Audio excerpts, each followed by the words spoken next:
بسم اللہ الرحمن الرحیم۔ اللہ کے نام کے ساتھ شروع جو بڑا مہربان اور نہایت رحم فرمانے والا ہے۔ حضور صلی اللہ علیہ وسلم نے فرمایا، جو بھی بندہ کسی وقت بھی دن میں یا رات میں لا الہ الا اللہ کہتا ہے تو نامہ اعمال میں سے برائیاں مٹ جاتی ہیں اور ان کی جگہ نیکیاں لکھی جاتی ہیں۔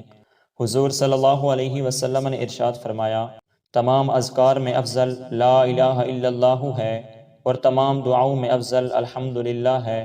حضور صلی اللہ علیہ وسلم نے فرمایا، جب جنت کے باغوں پر گزرو تو خوب چرو۔ کسی نے عرض کیا، یا رسول اللہ صلی اللہ علیہ وسلم، جنت کے باغ کیا ہیں؟ آپ نے ارشاد فرمایا، ذکر کے حلقے۔